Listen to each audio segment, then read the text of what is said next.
میرے نبی کریم صلی اللہ علیہ وسلم نے فرمایا جو عورت بن سنور کے بازار جائے، اب تو خیر بیویاں برقع پہن کے جاتی، برقعے پہ بھی کڑھائی کی ہے، برقعے پہ بھی کام کرایا، برقعے پہ جو کام اور نقش نگاری ہوئی ہے وہ 10,000 کی ہے۔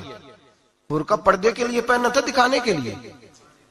یہ کیسا برقع ہے کہ اس نے برقع بھی پہنا ہوا ہے اور برقع بھی اس نے فیشن والا پہن لیا ہے؟ یہ کس طرح کا؟ اس تو پردے کو پردے کی ضرورت پڑ گئی۔ میرے حبیب پاک علیہ السلام نے فرمایا بلا ضرورت، عورت کو اجازت ہے بیمار ہو تو ڈاکٹر کے پاس جائے، عورت کو اجازت ہے ضرورت پڑ جائے گھر میں سودا سلف نہ آتا ہو تو لینے چلی جائے، عورت کو اجازت ہے اگر گواہی کی ضرورت پڑ جائے تو پردہ کر کے قاضی عدالت کے پاس گواہی دینے جائے، عورت کو اجازت ہے حج پہ جائے، عورت کو اجازت ہے عمرے پہ جائے، عورت کو اجازت ہے کہ اگر کسی وقت جہاد کے لیے عورتوں کی ضرورت پڑ گئی تو حضرت فاطمہ اور جناب عائشہ کی سنت ادا کرے، جہاد کو جائے۔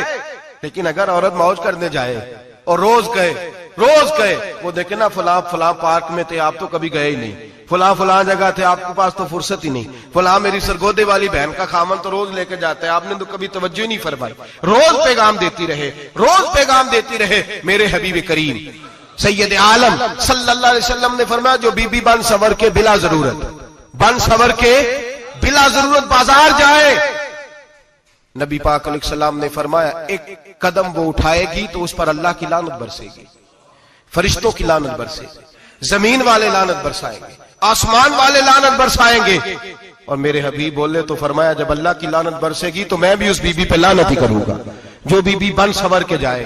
اور آگے سن لیں، میرے حبیب نے فرمایا اگر اس کا خامد راضی ہو اس کے بن سنور کے بازار جانے پہ، آپ ناراض ہو جائیں، اللہ کرے اس بات پہ ہو ہی جائیں اور اللہ کرے بدل جائے نظام، جو خامد خود میک اپ کرا کے تیار کرا کے پارٹی میں لے کر کے جائے، جو سامنے والی فرنٹ سیٹ پہ خود بغیر نقاب کے اس کو بٹھائے، جو موٹر سائیکل کی پشت پہ خود تیار کرا کے بٹھائے اور جو خود کہے تو چلی جانا، جا تو شادی بھی تو دیکھا، فلاں کام بھی تو کرا، میں آزاد ہوں۔ میرے حبیب نے فرمایا جس کی بیوی بن سنور کے جائے، جس کی بیوی میک اپ کر کے جائے، چیلم پہ بھی بیوٹی پارلر سے ہو کے جاتی ہے، جس کی بیوی بن سنور کے نکلے وہ راضی ہو، وہ خوش ہو۔ بعد ایسے منع کرتے ہیں، ناراض ہوتے ہیں، وہ گناہ صرف عورت کے ذمے ہے، لیکن اگر عورت بن سنور کے نکل رہی ہے اور خامد راضی ہے، وہ کہتا ہے ہاں ہم ماڈرن ہیں، ہم جدید دور کے ہیں، ہاں جدت اسی کا نام ہے، ہاں تو لوگوں کو پتا کیسے چلے گا ہمارے پاس پیسے ہیں، کیسے پتا چلے گا کہ 3 گاڑیاں ایک ابا جی کے پاس ہے، ایک بیٹی کے پاس ہے، ایک بیوی کے پاس ہے، کیسے پتا چلے گا کہ ہم بہت تعلقات والے ہیں، ابا جی فلاں شادی پہ، بیٹی فلاں گھر میں اور بیوی فلاں گھر چلی گئی، ہمارے تعلقات زیادہ ہے اس لیے ہمیں زیادہ جانا پڑتا ہے۔ میرے حبیب کریم علیہ السلام نے فرمایا عورت بن سنور کے جائے، خامد راضی ہو، وہ جتنے قدم اٹھائے گی اتنے ہی اپنے خامد کے لیے جہنم میں مکان تعمیر کرے گی۔ فرمایا اس کے خامد کے لیے اتنے مکان دوزخ میں تیار ہو گئے، وہ جلایا جائے گا، وہ تپایا جائے گا، وہ جہنم کی آگ کا ایندھن بنے گا۔ اور میں نے شاید آپ کو درجنوں بار حدیث سنائی ہو، میرے کریم رسول نے فرمایا بی بی ایک ہوگی پر 4 آدمیوں کو جہنم میں لے کے جائے گی۔ یا رسول اللہ کس کو؟ فرمایا باپ نے پردے کا نہیں کہا تو باپ بھی دوزخ میں جائے گا، اگر بھائی نے پردے کا نہیں کہا تو وہ بھی دوزخ میں جائے گا، شوہر نے پردہ نہیں کرایا تو وہ بھی جہنم میں جائے گا۔ وہ بیٹا جو کہتا تھا نا 1.25 لاکھ کا موبائل لینا ہے تو اماں نے گھر کے اندر شور ڈال دیا، مجبور کیا خامن کو لے کر کے دیا، اس بیٹے سے پوچھا جائے گا تو ساری ضدیں اماں سے منواتا تھا، یہ تو نے کیوں نہیں کہا پردہ کر لے؟ اور اب تو بی بی ذرا 40 سال کی ہوتی ہے تو کہتے ہیں میری خیر ہے میں بوڑھی ہو گئی ہوں، میری خیر ہے، روٹیاں ساری کھاتی ہوں، باقی سارے کاموں میں جوانوں کی طرح ہوں، پردہ نہیں میں نے کرنا، میری خیر ہے، فلانا تو میرے بیٹے کی طرح۔ ظلم کی حد ہے، ظلم کی حد۔ کزن ایک دوسرے سے ہاتھ ملاتے، کزن، وہ کس مصیبت کا نام ہے؟ کہتے یہ بھائی ہے، او بھائی یہ بھائی ہوتا تو اس سے نکاح ناجائز ہوتا، اب چونکہ اللہ نے اس کے ساتھ نکاح کو حرام رکھا ہے تو یہ تمہارا بھائی ہو سکتا؟ میرے رسول کریم صلی اللہ علیہ وسلم نے فرمایا سور نجس العین ہے، کتا بالکل ناپاک نہیں ہوتا، کتا بھیگ جائے تو بعد اوقات ناپاک ہوتا ہے، یا کتے کے منہ سے تھوک نکلے تو ناپاک ہوتی ہے، سور نجس العین ہے، پورا ناپاک، خشک بھی ہو تو ناپاک ہے۔ میرے حبیب پاک علیہ السلام نے فرمایا ایک سور ہو وہ پہلے ہی ناپاک، اور دوسرا پھر وہ سور گند میں لپٹا ہوا ہو، غلاظت سور کو لگی ہوئی ہو۔ فرمایا ایک تو سور جو نجس العین ہے اور پھر وہ گند میں لپٹ جائے، غلاظت میں بھر جائے، اس کے پورے وجود کو گندگی لگ جائے۔ فرمایا وہ سور گندگی اور غلاظت میں لپٹا ہوا تیرے جسم سے لگ جائے تو اتنا برا نہیں جتنا غیر محرم عورت کا وجود تیرے وجود سے لگ جائے تو برا ہے. کس قدر تفصیل دی, کہاں سے بات شروع کی اور کہاں میرے نبی نے سکھائی. کزن ہاتھ ملا رہی ہے, کزن کے ساتھ بازار جایا جا رہا ہے, کزن کے ساتھ فلاں کام ہو رہا ہے, کزن کو چچا کا بیٹا بھائی ہوتا ہے. اگر یہ سگا بھائی ہوتا تو اس کے ساتھ نکاح ناجائز ہوتا. خدا را آ جاؤ, لوٹ آؤ, واپس پلٹو دین کی طرف, لوٹو اس تباہی سے نکلو. یہ جو آگ ہے, یہ جو بے سکونی ہے, یہ جو تماشا ہے, یہ لاکھوں کمانے کے باوجود جو بے برکتی ہے, یہ بڑی بڑی فوجوں کے باوجود جو روز میتیں اٹھتی ہیں, یہ جو روز جنازے پڑے جاتے ہیں, یہ جو روز بیٹیاں بیوہ ہوتی ہیں, یہ جو روز ماؤں کے سہاگ لٹتے ہیں, یہ ہماری نافرمانیاں ہیں. ہم دین کے معاملے میں ہم لوگوں نے نرمی شروع کر دی ہے. ہم اللہ اور اس کے رسول سے بغاوت کرنے لگے ہیں. میرے حبیب کریم سید عالم نور مجسم شفیع معظم صلی اللہ علیہ وسلم نے فرمایا زنا صرف شرمگاہ کا نہیں ہوتا. حضور نے فرمایا آنکھیں بھی زانی ہوتی ہیں, کان بھی زانی ہوتے ہیں, زبان بھی زانی ہوتی ہے. بخاری مسلم دونوں میں موجود ہے. صحابہ نے عرض کی حضور زبان کیسے زانی ہوتی ہے؟ فرمایا جو نماز کے باوجود گند بولتا ہے, غلیظ گفتگو کرتا ہے, وہ زبان کا زانی ہے. اور فرمایا جو روز گند دیکھتا ہے وہ جتنی مرضی تہجدیں پڑھے وہ آنکھ کا زانی ہے. اور جو گندی باتوں میں لذت محسوس کر کے سنتا ہے وہ جتنا مرضی روز اٹھ کے مسجد میں جھاڑو دے وہ کانوں کا زانی ہے. میرے نبی نے فرمایا آنکھ کا زنا بھی چھوڑ دو, کان کا زنا بھی, بولیے کان کا زنا بھی, زبان کا زنا بھی. مسند امام احمد بن حنبل اٹھائیے. ایک صحابی نے عرض کی حضور نماز میں دل نہیں لگتا, میرا قرآن پاک میں دل نہیں لگتا, درود و سلام میں دل نہیں لگتا. آمنہ کے معصوم لال نے کیا جواب دیا؟ حضور نے فرمایا جا اپنی نظر جا کے پاک کر لے, اللہ کے نبی کا وعدہ ہے تیرا سجدے میں دل لگنے لگ جائے گا. جا اپنی آنکھ کو طہارت دے, وضو کرا, نظروں کو پاک کر, اللہ کے رسول کا وعدہ ہے تیرا قرآن پاک میں دل لگے گا.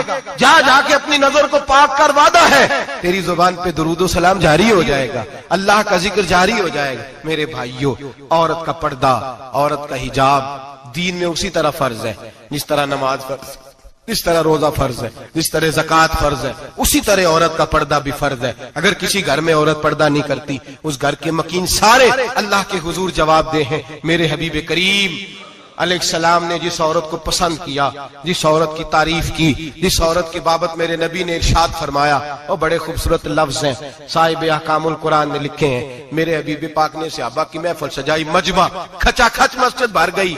حضور نے فرمایا بول کے بتاؤ خیر النساء کون سی ہے, عورتوں میں سب سے اچھی بی بی کون سی ہے, بول کر کے بتاؤ. حضرت صدیق اکبر سے لے کر مولا علی تک, حضرت علی سے لے کر جناب بلال تک, حضرت سلمان فارسی سے لے کر عبداللہ مزنی تک بھرا پڑا ہے مجمع. حضور نے فرمایا بولو سب سے اچھی عورت کون ہوتی ہے؟ ایک صحابی کہنے لگے حضور جس کی نماز قضا نہ ہوئی ہو. فرمایا وہ بھی اچھی ہے پر تم میری مراد کو نہیں پہنچے. ایک نے کہا حضور جو خامد کی تابع دار ہو. فرمایا وہ بھی اچھی ہے پر تم میری مراد کو نہیں پہنچے. ایک صحابی نے کہا یا رسول اللہ جو پاک دامن ہو. حضور نے فرمایا تم میری مراد کو. حضرت علی فرماتے ہیں جب سب کے جواب غلط ہو گئے تو میں, قد میرا چھوٹا تھا, میں پیچھے بیٹھا تھا, میں گردن جھکا کے پیچھے سے نکل گیا. سیدہ طیبہ طاہرہ حضرت فاطمہ الزہرا رضی اللہ تعالی فرماتے ہیں بی بی صاحب کے پاس پہنچا. میں نے کہا فاطمہ حضور نے سوال کیا ہے. تو حضرت فاطمہ بھی گویا مسکرا کے کہنے لگی علم کے شہر کے دروازے تو آپ ہی ہیں, تو آپ یہاں آ گئے. کہا حضور نے سوال کیا ہے اور مجھ سے لے کر ابو بکر عمر عثمان غنی تمام کو کسی کو جواب نہیں آیا. حضور نے پوچھا بہترین عورت کون ہوتی ہے, بہترین خیر النساء, بہترین بی بی کون ہوتی ہے؟ تو حضرت سیدہ فاطمہ کہنے لگی علی بڑی سادی سی بات تھی, سمجھ نہیں آئی. کہ فاطمہ بتلا دو اتنی سادی ہے. تو حضرت فاطمہ کہنے لگی سب سے بہترین عورت وہ ہوتی ہے نہ کبھی غیر محرم نے وہ بی بی دیکھی ہو. اگلے جملے بھی یاد رکھنے, نہ کبھی غیر محرم نے وہ بی بی دیکھی ہو, اور فرمایا نہ اس بی بی نے کبھی کوئی غیر محرم دیکھا ہو. صرف مرد پہ پابندی نہیں کہ وہ عورت نہ دیکھے, فرمایا عورت پہ بھی پابندی ہے کہ وہ بھی غیر محرم کا چہرہ نہ دیکھے. فرمایا بی بی نے بھی غیر محرم نہ دیکھا ہو, وہ خیر النساء ہے, وہ سب سے اعلیٰ. حضرت علی کہتے میں جھٹ سے آیا, پیچھے بیٹھا, بات ابھی جاری تھی, میں نے ہاتھ کھڑا کر دیا. میں نے کہا حضور میں بتاؤں؟ نبی پاک نے فرمایا بتلاؤ. تو کہتے میں نے کہا حضور بہترین بی بی وہ ہوتی ہے جس نے نہ کبھی غیر محرم دیکھا ہو اور نہ غیر محرم نے کبھی اسے دیکھا ہو. علی فرماتے ہیں میں نے جواب دیا تو میرے رسول کی آنکھوں میں آنسو آ گئے. حضور روئے اور فرماتے ہنستے مسکراتے اچانک صحابہ کے آنسو برسنے لگے. مجمع پہ کیف سا طاری ہو گیا, آنکھیں برسنے لگی. ہم لوگ حضور کے رونے پر سکتے میں آ گئے. نظر اٹھائی تو جواب تو میں نے دیا تھا, تعریف میری ہونی چاہیے تھی, شاباش مجھے ملنی چاہیے تھی. میرے حبیب نے رو کے آنسو پوچھ کے فرمایا میں تمہیں کہتا نہیں الفاطمہ تو بدعۃ منی, فاطمہ واقعی میرے جگر کا ٹکڑا ہے, فاطمہ میرے وجود کا حصہ ہے, میں تمہیں کہتا نہیں رہتا. کہا فاطمہ میرے جگر کا ٹکڑا ہے. حضرت علی فرماتے ہیں صحابہ میری طرف دیکھنے لگے اور کہنے لگے علی جواب تو دے, شاباش بی بی صاحبہ کو ملے. تو کہتے ہیں میں نے کہا حضور روئے ہیں تو آنسو میرے بھی چھلک ہی پڑے ہیں. فرمانے لگے لفظ میرے ہیں پر سوچ اس بیٹی کے ہے جس کی تربیت محمد عربی نے فرمائی ہے. فرمایا جملے میرے ہیں, ناقل میں ہوں, بات میں بیان کر رہا ہوں, لیکن پیچھے سوچ اس نور والی بیٹی کی ہے جس کو اپنے گھر کے اندر رہ کے آنگن میں رکھ کے رسول پاک نے پرورش فرمائی. حضرت فاطمہ فرماتی ہیں حضرت علی میرے پاس دوڑے آئے اور کہنے لگے فاطمہ چل مسجد, پتہ نہیں حضور کو کیا ہو گیا.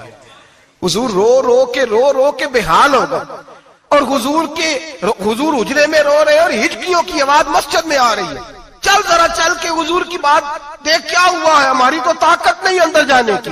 سیدہ طیبہ طاہرہ حضرت فاطمہ جھٹ سے پردہ اوڑا, حاضر خدمت ہوئی, اندر گئیں. کہتی ہیں حضور کے کندھے پہ ہاتھ رکھا تو محبوب بیٹی کے ہاتھ کی ٹھنڈک محسوس کی, سر سجدے سے اٹھایا. فرمایا فاطمہ آ گئی ہو؟ حضور آئی. فرمایا چل بیٹی تو بھی ہاتھ اٹھا اور میری امت کی بیٹیوں کے لیے دعا مانگ. چل تو بھی ہاتھ اٹھا میری امت کی بہنوں ماؤں کے لیے دعا مانگ. محبوبہ کیا ہوا؟ میرے حبیب نے فرمایا رات مجھے دکھایا گیا ہے دوزخ میں کچھ بیبیاں ہیں, ان کے بال فرشتوں نے باندھے ہوئے ہیں اور انہیں گرز مار رہے ہیں, وہ چیختی چلاتی ہیں اور مدد کے لیے پکارتی ہیں, وہ بڑی تکلیف میں ہیں. تو بی بی صاحب عرض کرتے ہیں یا رسول اللہ ان کی غلطی کیا ہے؟ تو میرے نبی نے فرمایا وہ باریک دوپٹہ اوڑھتی تھی, وہ باریک دوپٹہ اوڑھتی تھی, ان کے بال چمکتے تھے, غیر محرموں کی نظر پڑتی تھی, انہیں دوزخ میں سزا ملے گی, وہ چلائیں گی چیخیں گی, ان کی مدد کو کوئی نہیں پہنچے گا. چل تو ہاتھ اٹھا دعا مانگ. حضرت فاطمہ امت کو پیغام دیتی ہیں پردہ اوڑھ لو, حجاب میں آ جاؤ. حضرت سیدہ زینب حضرت فاطمہ کی وہ لخت جگر جو میدان کربلا میں امام حسین برابر کی شریک رہی سیدنا امام حسین کے ساتھ. یحییٰ بن معین کہتے ہیں میں 15 سال تک حضرت زینب کا پڑوسی رہا ہوں. 15 سال, گھر برابر ہوتا ہے نا, بندہ بی بی دیکھ ہی لیتا ہے. وہ بی بی کبھی پردہ ڈال کے جا رہی ہے دوائی لینے, کبھی نظر آ ہی جاتی ہے. کہتے ہیں 15 سال میں سیدہ فاطمہ کی بیٹی کا پڑوسی رہا ہوں. میں نے کبھی برقعے میں چھپی ہوئی زینب بھی نہیں دیکھی, برقعے میں چھپی ہوئی زینب بھی کبھی نہیں دیکھی. حضرت عبداللہ بن جعفر طیار جناب علی المرتضیٰ کے بھائی تھے, ان کے بیٹے کے ساتھ ان کا نکاح ہوا تھا, بیمار ہو گئی. تو حضرت عبداللہ کہنے لگے زینب چل تجھے حکیم کے پاس لے جاؤں, طبیب کے پاس لے جاؤں. تو حضرت زینب کہنے لگی آپ جائیے میرا حال بتا کے دوائی لے آئیے. تو حضرت عبداللہ جعفر طیار کہنے لگے شریعت میں گنجائش ہے ڈاکٹر کے پاس جانے, حکیم کے پاس جانے کی گنجائش ہے, تو چلتی کیوں نہیں؟ تو حضرت زینب کہنے لگی شریعت میں گنجائش تو ہے پر عبداللہ میری مجبوری یہ ہے کہ میں فاطمہ کی بیٹی ہوں. شریعت میں گنجائش تو ہے پر میری مجبوری یہ ہے کہ میں حسین کی بہن ہوں. شریعت میں گنجائش ہے پر میں حسن کی بہن ہوں. شریعت میں بڑی گنجائش ہے پر لوگ مجھے محمد عربی کی نواسی کہتے ہیں. گنجائش تو ہے پر میں نہیں نہ نکل سکتی, اس لیے کہ جتنا کوئی اپنے آپ کو دین کے قریب جانتا ہے اتنا اس کے پیروں میں شریعت کی زنجیریں زیادہ ہوتی ہیں. تو جناب سیدنا عبداللہ کہنے لگے اگر تو پردہ کر گئی, اگر تو چلی گئی, تو فرمانے لگے یہ تو اللہ کی مشیت ہے, تو دوائی لا دے تاکہ میں کھا لوں, اور اگر میں چلی گئی تو میں اپنی ماں سے جا کے کہوں گی کہ اماں ساری تکلیفیں میں نے چھاتی پہ برداشت کی ہیں پر میں نے تیرے پردے پر آنچ نہیں آنے دی. میرے بھائی یہ اسوہ نور ہے, یہ اسوہ حسنہ ہے, یہ ہمیں سکھایا جا رہا ہے. میرے حبیب کریم کی بیویوں کا یہ حال تھا. بیویوں کا اپنے گھر کے آنگن میں حضرت عائشہ صدیقہ، حضرت سودا، جناب حفصہ اپنے سین میں جب بیٹھتی تھی نا تو دیوار کی طرف منہ کر کے بیٹھتی تھی، دیوار کے ساتھ کرو۔ جب انسان کے ذہن میں بات ہوتی ہے نا، یہاں سٹاک ہوتا ہے جب بات کا، تو جب وہ کام کرنے لگتا ہے تو ایک دفعہ وہ بات سامنے ضرور آتی ہے، کہہ دیا کرو۔ انہوں نے کہہ دیا کہ ڈاکٹر صاحب ایک دفعہ حضور کی سیرت بھی پڑھ لیں۔ کہتے ہیں میرے ذہن میں بات بیٹھ گئی، مصروف آدمی تھا، زیادہ تو نہیں میں مطالعہ کر سکتا تھا، لیکن میں نے ایک دن 10 منٹ گھر میں ملے تھے تو میں کمپیوٹر پہ بیٹھا اور میں نے کہا کہ انگریزی میں جو کتابیں حضور سید عالم صلی اللہ علیہ وسلم کی سیرت کی ہیں ان کو ذرا دیکھتا ہوں۔ تو فرماتے ہیں کہ میں نے نیٹ پہ سرچ کیا، پہلی حدیث آئی اور میں کلمہ پڑھ کے مسلمان ہو گیا۔ حدیث کہاں ہے؟ سبل الہدی والرشاد میں بھی ہے، کنز العمال میں بھی ہے، مسند احمد میں بھی ہے، ابن اسحاق میں بھی ہے، ابن اشام میں بھی ہے، اور شاید سیرت کی تمام کتابوں میں آپ کو روایت مل جائے۔ نبی پاک صلی اللہ تعالی علیہ وسلم کی حدیث اور روایت کرتے ہیں حضرت سلمان فارسی رضی اللہ تعالیٰ عنہ، اور ساتھ ہیں سیدنا بلال حبشی رضی اللہ تعالیٰ عنہ۔ فرماتے ہیں ہم نہ گھر سے نکلے، حضور نے فرمایا ذرا جلدی چلو، ایک ضروری کام ہے۔ فرماتے ہیں بڑی تیزی کے ساتھ آج روٹین سے ہٹ کر محبوب نے تیز تیز قدم مبارک اٹھائے، تیز تیز، اور فرماتے ہیں ایک گلی ہم نے کراس کی، دوسری گلی میں جو پہنچے تو پھٹے پرانے کپڑے، سادی سی بیوی، اور حالت بتاتی تھی کہ بیچاری کسی غریب گھر کی ہے۔ وہ سڑک پہ کھڑی تھی اور رو رہی تھی۔ میرے کریم رسول نے فرمایا بلال اسے پوچھو کیا مسئلہ ہے، کیوں روتی ہے؟ تو حضرت سلمان عرض کرتے ہیں میں نے کہا حضور میں پوچھ لیتا ہوں، آپ جائیے، کام بڑا ضروری ہے جو نکلیں، میں معلومات کرتا ہوں۔ تو محبوب نے فرمایا نہیں، اس کے آنسو پوچھنے سے ضروری کوئی کام بھی نہیں، پہلے اس کی داد رسی ہوگی، اسے پہلے پوچھا جائے گا۔ روتے نہیں رہتے لوگ گھروں میں، لوگ گزر نہیں جاتے چپ کر کے؟ کتنے لوگ تڑپتے، کون احساس کرتا ہے؟ نبی پاک سید عالم صلی اللہ علیہ وسلم رکے اور اس خاتون سے پوچھا کیا بات ہے؟ اس نے کہا کہ بات کوئی بھی نہیں، میرا ایک ہی موٹا سا مسئلہ ہے۔ کہا وہ کیا؟ کہنے لگی میں غریب ہوں، اور غریبی بذات خود بہت بڑا گناہ ہوتی ہے، لوگ بڑا جرم سمجھتے ہیں اس کو بذات خود۔ میں نے شروع میں کہا نا کہ مذہبی سٹیج کی بھی صدارت غریب آدمی نہیں کر سکتا، کیونکہ غریب جو ہوا جد کول دتھی ہونی انہیں نیڑے بہنا ہے نا جی، جد کول نہیں انہیں تو پیچھے جا کے بہنا اینڈ تے کول کیڑا دتھی ہے۔ اس سٹیج پہ بھی غریب آدمی کی صدارت نہیں ممکن ہو ہی نہیں سکتا۔ میرے رسول پاک سید عالم صلی اللہ تعالی علیہ وآلہ وسلم نے فرمایا پہلے اسے پوچھو کیا مسئلہ ہے۔ وہ کہنے لگی میں غریب ہوں، بوڑھی ہو گئی ہوں، ساری زندگی غلامی میں گزاری ہے، تیل لینے آئی تھی 5 دینار کا، بوتل میں تیل بھروایا ہے، اور اب بوڑھی ہوں نا تو کمر درد کرتی ہے، پیر پیچھے موڑا ہے تو میں گری ہوں، تیل زمین پی گئی ہے، اب زمین تو واپس نہیں کرتی، لیکن واپس جاؤں گی تو ایک یہودی عورت کی ملازمہ ہوں، وہ درے سے مارے گی، کھال ادھیڑ دے گی، میں بڑی پریشان ہوں، اب نہیں مار کھائی جاتی، ہڈیاں بوڑھی ہیں، قربان جاؤں۔ حضرت بلال کو حضور نے حکم دیا، فرمایا دوڑ کے گھر جا 5 دینار لا۔ فرماتے ہیں 5 دینار لائے، تیل خرید کے دیا، وہ پھر رونے لگی۔ فرمایا آپ کیوں روتی ہے؟ اس نے کہا بتایا نا غریب ہوں، غریب کا جرم کوئی نہیں ہوتا، لیکن پیس دیا جاتا ہے، پھر بھی مار تو اب بھی پڑے گی، اب کیوں پڑے گی؟ تو عرض کرنے لگی محبوبہ مار اس لیے پڑے گی کہ دیر سے کیوں آئی ہے۔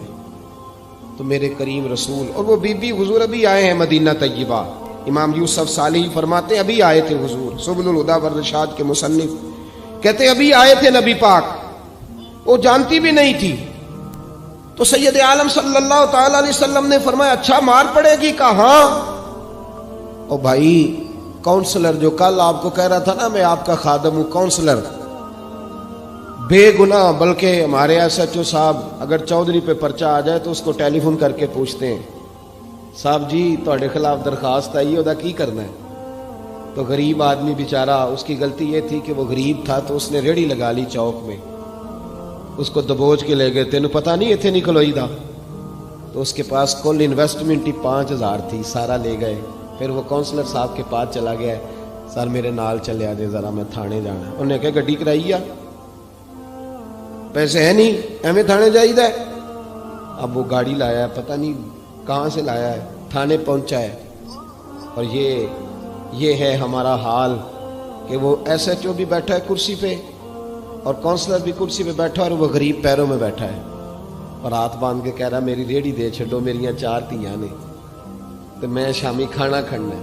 کدھر گیا امت کا وہ ذوق؟ ساری زندگی نعتیں سننے والوں بتاؤ تو صحیح, نعت نے تاثیر کیا دی ہے روح کو؟ اگر ابھی بھی گھاڑی غریب کے پاس کھڑی نہیں ہوتی تو پھر کیا اثر ہوا ساری زندگی نعت سننے کا؟ میرے مصطفیٰ کریم سید عالم صلی اللہ تعالی علیہ وسلم نے فرمایا اس خاتون سے یہاں کونسلر ساتھ نہیں جاتا, کہتا ہے کر دیا ٹیلی فون, سویرے 9 بجے پہنچ جانا. پر کائنات کی سب سے معزز شخصیت حضرت سیدنا بلال حبشی رضی اللہ تعالیٰ عنہ فرماتے ہیں میرے نبی پاک نے فرمایا بی بی چل میں تیرے ساتھ چلتا ہوں. گویا اللہ کی ساری رحمتیں اس کے ساتھ ساتھ چلنے لگی. اور آگے آگے نہیں, ساری کتابیں پڑھ لو, وہ پھٹے پرانے کپڑوں والی بی بی آگے آگے اور اللہ کے کریم رسول پیچھے پیچھے. ساری گلیاں اس نے پھرائی, مدینے کی صحرا آ گیا. ایک دروازے پہ دستک دی, سے مالکن آئی. وہ بی بی بعد میں کہتی ہے میں بھی بڑی ڈاڈی تھی, طاقت ہی نہیں تھی میرے سامنے کو کھڑا ہو سکے, لیکن جب میں باہر نکلی تو میں نے نور کے حالے میں لپٹی ہوئی ایک عظیم ہستی کو دیکھا. فرماتے محبوب کے گورے چٹے رنگ کے اوپر کالی زلفیں اور محبوب پاک کی مقدس آنکھیں جب تک بات کرتے رہے نظریں زمین پہ جھکی رہی. شرم و حیا والے رسول نے بڑے میٹھے, بڑے دھیمے, بڑے خوبصورت لہجے میں کہا. بریلی کے امام فرماتے ہیں نیچی نظروں کی شرم و حیا پہ درود. بڑے دھیمے لہجے میں فرمایا تیری نوکرانی ہے تیری. عورت کہتی ہے میں تو حضور کے جلووں میں محو ہو گئی کہ سادگی میں اتنا حسن میں نے دیکھا ہی نہیں, تیری نوکرانی ہے. کہا تو میرے محبوب نے فرمایا بیچاری کی غلطی کوئی نہیں, اسے مارنا نا, اس سے تیل گر گیا تھا, نیا خریدتے دیر ہو گئی, رو رہی تھی تو میں سفارش کرنے آیا ہوں. وہ خاتون کہتی ہے کسی کی نہیں مانی تھی, پر محبوب کے جملوں میں تاثیر اتنی تھی ککھ سواد نہیں مشری اندر, اساں کھنڈا می چکھ ڈٹھیاں انہاں ساریاں شیواں نالوں گلاں سجن دیاں مٹھیاں. فرماتے ہیں نبی پاک صلی اللہ تعالی علیہ وآلہ وسلم نے فرمایا کچھ نہ کہنا. کہنے لگی نہیں کہتی, میرا وعدہ رہا, کچھ نہیں کہوں گی. اب میرے حبیب نے پھر نظر اٹھائی اور اس غریبنی کی طرف دیکھا اور فرمایا تو اگر کہے تو میں جاؤں, تو اگر کہے تو میں خود بھیک دے, خود ہی کہے منگتے کا بھلا ہو, تو اگر کہے تو میں جاؤں. اس نے خراج پیش کیا تو چند آنسو گرائے. کہنے لگی محبوبہ جیسے بندہ نوازی. حضور نے رخ پھیرا, حضرت بلال کہتے میں پیچھے رہ گیا. میں پیچھے رہ گیا تو وہ دونوں بیویاں دوڑ کے میرے پاس آئیں. کہنے لگی بتا تو صحیح ہے کون, یہ بتا تو صحیح کون تھے. تو حضرت بلال کہنے لگی تم نہیں جانتے. جناب بلال فرمانے لگے یہی تو ہیں جنہیں اللہ نے سچا رسول بنا کے بھیجا ہے. بیبیاں دوڑ کے آئی, کہنے لگی محبوبہ دروازے تک آئے ہو تو خالی تو نہ لوٹاؤ, مہربانی فرماؤ ہمیں بھی کلمہ پڑھا دو. ڈاکٹر ہارون کہتے ہیں وہ بیبیاں وہاں کلمہ پڑھ رہی تھی اور میں حدیث پڑھ کے کلمہ پڑھ رہا تھا. بھائی